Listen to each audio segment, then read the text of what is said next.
Hello मेरे प्यारे बच्चों, स्वागत है आप सभी का एसपी स्टडी क्लासेस के एक और बेहतर वीडियो में। तो बच्चों आज हम लोग पढ़ने वाले हैं क्लास 12 फिजिक्स के बारे में।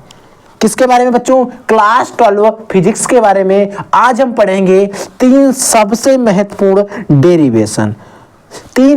महत्वपूर्ण डेरिवेशन जो लगभग अगर हम बात करें हर साल बोर्ड एग्जाम में कहीं ना कहीं पूछे जाते रहे हैं। और आपके बोर्ड एग्जाम 2024 बोर्ड एग्जाम 2024 के अंदर it is very very most important derivation है। उन तीन डेरिवेशन को विद सॉल्यूशन के साथ हम लोग आज के इस लेक्चर के अंदर डिस्कस करने वाले हैं। तो आप इन तीनों डेरिवेशन को विद कॉपी पेन के साथ साथ आपको लेकर बैठना है और इन डेरिवेशन जो भी तीन डेरिवेशन में बताने वाला हूं इनको आपको कॉपी पर नोट करते हुए चलना है हमारे साथ में।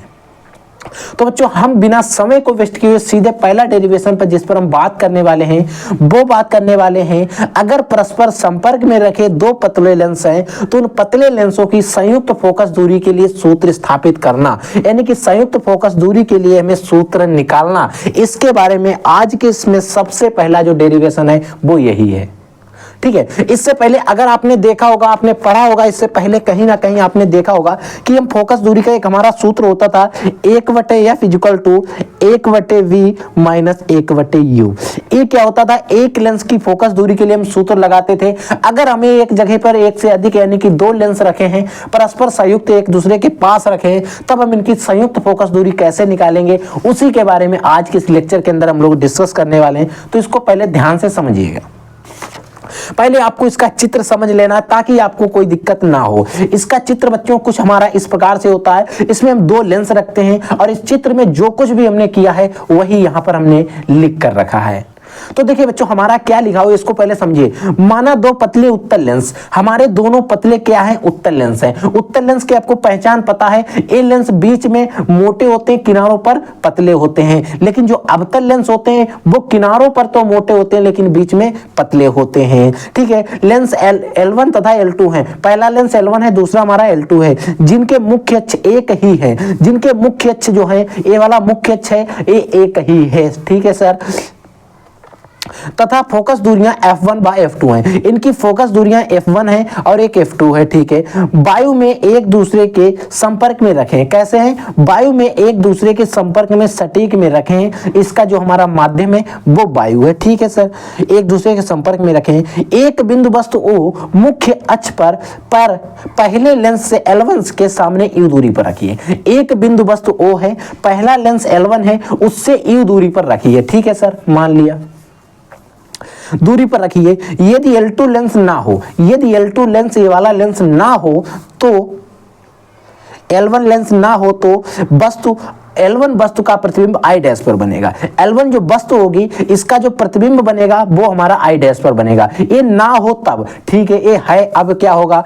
अब जब ये लेंस है, यदि I डैश की L1 से जो I डैश जो है ये जो हमारी इसका प्रतिबिंब बन रहा है, ये क्या होगा? L1 किसे V डैश दूरी पर है। ये कितनी दूरी पर है? B डैश दूरी पर है। ठीक है, तो लेंस के सूत्र से यानी कि इसका प्रतिबिंब यहां पर बन रहा है, बिंदु वस्तु O रखी है। ठीक है, अब हमें क्या करना है? हमें पता है लेंस का एक सूत्र हमने आपको भी बताया है, 1/f equal to 1/b minus 1/u होता है। ठीक है, जहां पर f1 1/f1 फोकस दूरी, v वस्तु और u जो है वस्तु की दूरी होती है, v प्रतिबिंब की दूरी होती है। ठीक है, अब हमें यहां पर क्या पता है? f1 और यहां पर वस्तु है, जो वस्तु का प्रतिबिंब बन रहा है, वस्तु का प्रतिबिंब बन रहा है वो B डैश दूरी पर बन रहा है।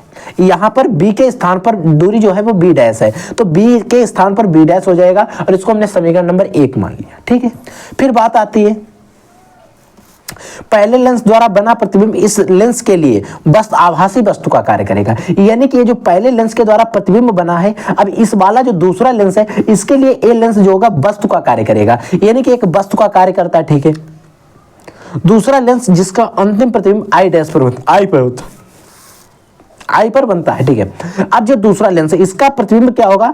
I पर बनेगा, क्योंकि यहां से रिफ्लेक्ट होकर वापस, क्योंकि पहले जब हमने कल्पना की थी तब इस लेंस को हमने कहा था अगर ये लेंस ना हो तो प्रतिबिंब यहां पर बनता था। ठीक है, अब ये है तो इसका प्रतिबिंब तो यहीं पर बन जाएगा I पर। ठीक है, जिसकी दूरी L2 लेंस से B हो, जो इसकी दूरी जो है L2 लेंस से B हो, ठीक है। तब क्या कहता है, तो लेंस के सूत्र से अब हमें लेंस का सूत्र 1/f2 लगाना है, 1/f2 क्योंकि f1 उसकी मानी थी, f2 इसकी मान ली, ठीक है, 1/b। अब यहां पर देखिए जो वस्तु रखी है इसकी दूरी b डैश है, यहां पर वस्तु रखी है उसकी दूरी b डैश है, यहां पर u थी, ठीक है। तो हमें वस्तु की दूरी जहां पर u होता है वहां पर रखना है b डैश, यानी कि u इक्वल टू रखना है b डैश। अब हमने मान लिया इसको समीकरण नंबर 2। अब हम क्या करेंगे, समीकरण 1 व समीकरण 2 को जोड़ देने पर, यानी कि इन समीकरणों को हम जोड़ देंगे। तो बच्चों हमारा समीकरण 1 क्या है, इसको आपको पता ही है। देखिए समीकरण 1 क्या है, 1/f1 प्लस 1/f2, समीकरण 1 और समीकरण 2 को, समीकरण 2 में f2 है, ठीक है,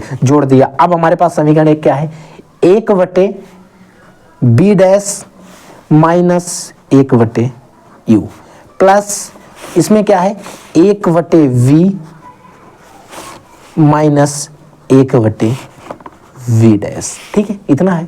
अब देखिए यहां पर b डैश और v 1/b डैश, ए माइनस का ए प्लस का कट जाएगा, कैंसिल हो जाएगा, ठीक है।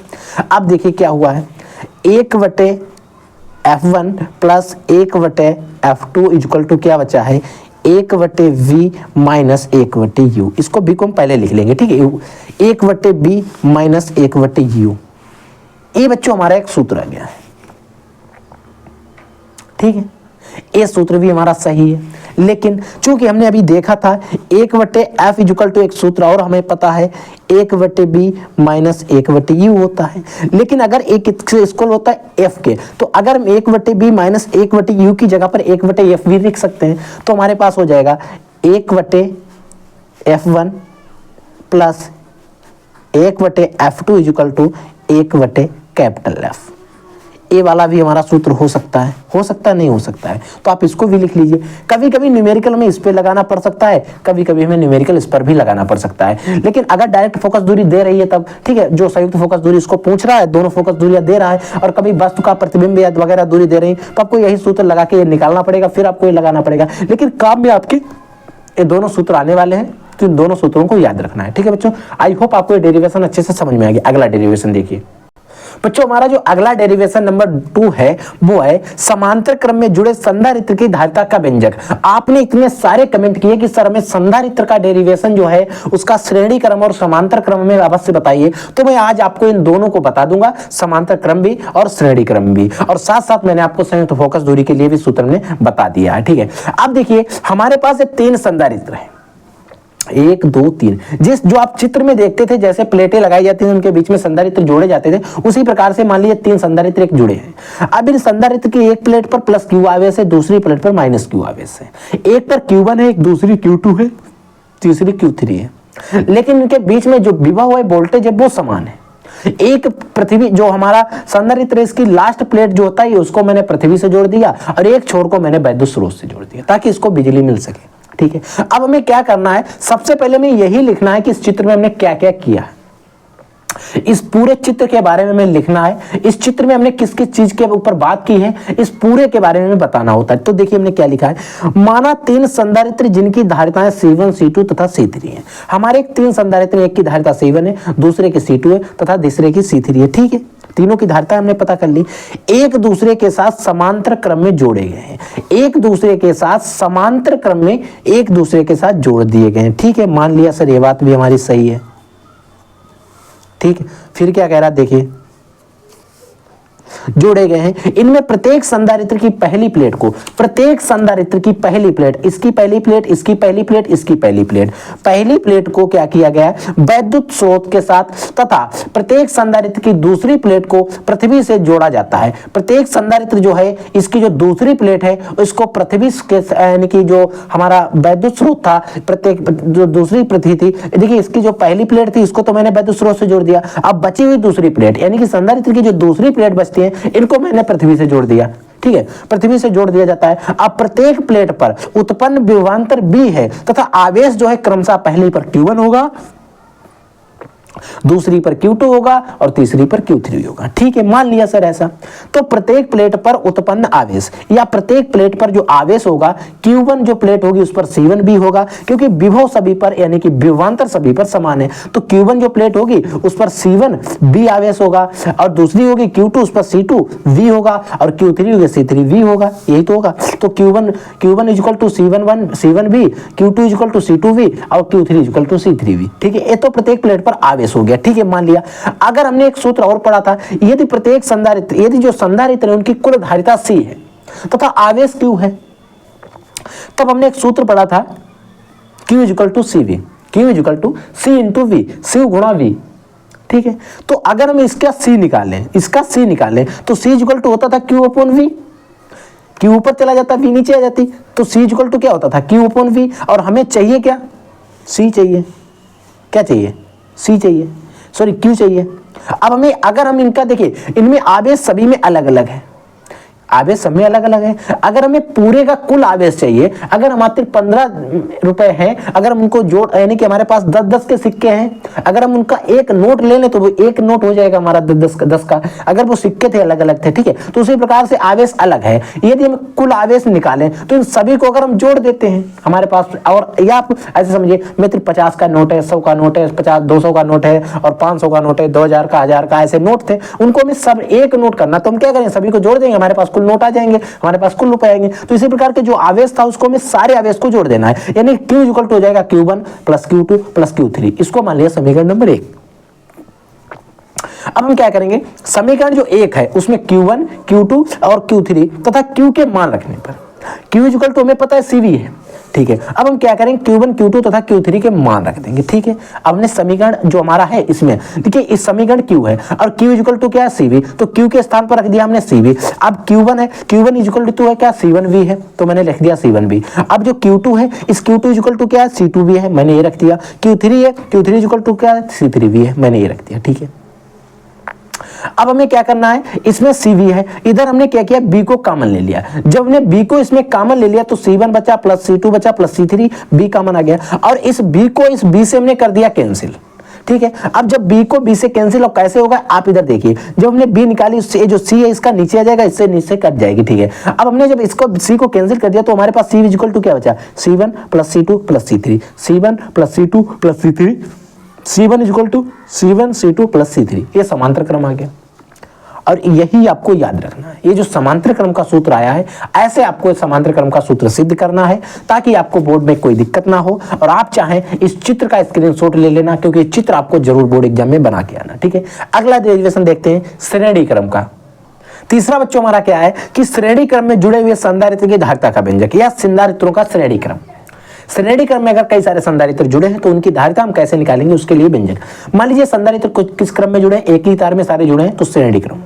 इनके बीच में धारिताएं C1 C2 C3 है, आवेश सभी पर Q है, लेकिन इसके में जब श्रेणी क्रम में जुड़े हैं तो विभवांतर अलग अलग होगा। इस पर B1 होगा, इस पर B2 होगा, इस पर B3 होगा। इसमें प्रत्येक प्लेट की पहली, जो प्रत्येक संधारित्र की जो पहली प्लेट है, पहली प्लेट को दूसरी के साथ, पहली प्लेट को हमने वैद्युत स्रोत से जोड़ दिया, पहली संधारित्र की दूसरी प्लेट को दूसरे संधारित्र की पहली प्लेट से, और दूसरे संधारित्र की दूसरी प्लेट को तीसरे संधारित्र की पहली प्लेट को, इसी क्रम में जोड़ दिया। और लास्ट संधारित्र जो भी होगा उसकी आखिरी प्लेट को हम वैद्युत स्रोत से जोड़ देंगे। और इसमें जो कुछ भी हमने आपको समझाया है यही हमें लिखना है। क्या लिखा है, माना 3 संधारित्र जिनकी धारिताएं C1 C2 C3 है। ठीक है, ये बात आपको पता है, C1 C2 C3 है, मान लिया श्रेणी क्रम में जोड़े गए हैं। ठीक है, इसमें पहले संधारित्र की पहली प्लेट को दूसरे संधारित्र की पहली प्लेट को, इसमें क्या कह रहा है, इसमें पहले संधारित्र की पहली प्लेट को अगली प्लेट को, बच्चों अगली लिखा है, पहली नहीं, यहां पर अगली होगा, अगली कर लीजिए। अगली प्लेट को, पहले संधारित्र की अगली प्लेट जो है, ठीक है, अगली प्लेट को दूसरे संधारित्र की पहली प्लेट के साथ, हाँ दूसरे संधारित्र की पहली प्लेट के साथ क्रमानुसार जोड़ा जाता है तथा पहले संधारित्र की पहली प्लेट को वैद्युत स्रोत से तथा अंतिम संधारित्र की दूसरी प्लेट को पृथ्वी से जोड़ देते हैं। यदि प्रत्येक संधारित्र पर आवेश Q1 तथा प्लस Q तथा इनके प्लेटों के बीच उत्पन्न विभवांतर जो है B1 प्लस B2 बाई 3 है। इनमें विभवांतर, इसमें अलग अलग आवेश है, सभी पर Q है। ठीक है, मान लिया एक पर माइनस Q होगा, एक पर प्लस Q होगा। ठीक है, अब देखिए या आप यहां पर लिख सकते हैं प्रत्येक संधारित्र पर आवेश Q1 plus Q2 minus Q plus तथा प्लस Q है, यानी कि प्रत्येक संधारित्र पर आवेश, आप इस यदि प्रत्येक संधारित्र को अगर काट भी देते हैं तब भी कोई दिक्कत नहीं है, इसको आप काट दीजिए। यदि प्रत्येक संधारित्र, सिर्फ आप इतना रखिए, यदि संधारित्र पर आवेश जो है आप पर संधारित्र पर आवेश Q1 प्लस Q और माइनस Q है, ऐसा आप कर सकते हैं। ठीक है, तो अगर हम निकालें प्रत्येक संधारित्र के बीच उत्पन्न विभवांतर B इक्वल टू, हमने एक सूत्र पढ़ा था Q अपॉन C हमें सूत्र पढ़ा है, तो B1 इक्वल टू क्या हो जाएगा, Q तो सेम है तो C1 हो जाएगा, और B2 इक्वल टू क्या हो, Q तो सेम है C2 हो जाएगा, यही हो जाएगा। B1 equal to Q upon C1, B2 equal to Q upon C2, B3 equal to Q upon C3 हो जाएगा। ठीक है, यदि तीनों संधारित्र की प्लेट के बीच विभवांतर, जो कुल विभवांतर है वो B है तथा कुल धारिता C है, तब हमारे पास B इक्वल टू क्या हो जाएगा, कुल धारिता B है, C है, तो हमें एक सूत्र पता है B equal to Q upon C, उसी से करेंगे। तब धारिता, कुल धारिता हमारे पास जो हमने संधारित्र का जो कुल विभवांतर में B निकालना है, तो B1 plus B2 plus B3, यानी कि B equal to B1 plus B2 B3 हो जाएगा। अब हम क्या करेंगे, इसको भी आप चाहे समीकरण नंबर 1 मान के इसमें B1 B2 B3 के मान रख देंगे। ठीक है, इसमें वही करेंगे जो हमने समांतर क्रम में किया था, उसमें Q और Q1 Q2 के मान रखे थे, इसमें B और V1 V2 V3 के मान रखेंगे। ठीक है, B1 V2 V3 के मान रखने पर तो V इक्वल टू क्या हो जाएगा, देखिए B1 का मान कितना है, Q अपॉन C1 है, रख दिया। B2 का मान कितना है, Q अपॉन C2 है। B3 का Q अपॉन C3 है। ठीक है, मान लिया। अब हमें पता है कि B इक्वल टू क्या है, Q अपॉन C जो ऊपर लिखा था। ठीक है, Q अपॉन C रख दिया। अब इस Q से इस Q को कर दिया कैंसिल, तो यहाँ पर एक बचा। अब एक जो बचा है इसी के 1/C यहाँ पर बचा। अब क्या बचा इधर कि 1/C1 plus 1/C2 plus 1/C3, यानी कि यही संधारित्र का श्रेणी क्रम है, और हमें सूत्र पता है B equal to Q upon C। Main खेल जो हमारा है इसी सूत्र का है। ठीक है बच्चों, तो आप इन तीनों डेरिवेशन को अच्छे से तैयार कर लेना, और भी डेरिवेशन हम आपको लगातार पढ़ाते रहेंगे। आप हमारे साथ जुड़े रहिए, बने रहिए, मेहनत करते रहिए, और आपको न्यू ईयर की बहुत सारी ढेर सारी शुभकामनाएं आपको और आपके पूरे परिवार को। ठीक है बच्चों, तो I will take in next class. तब तक के लिए जय हिंद, वंदे मातरम।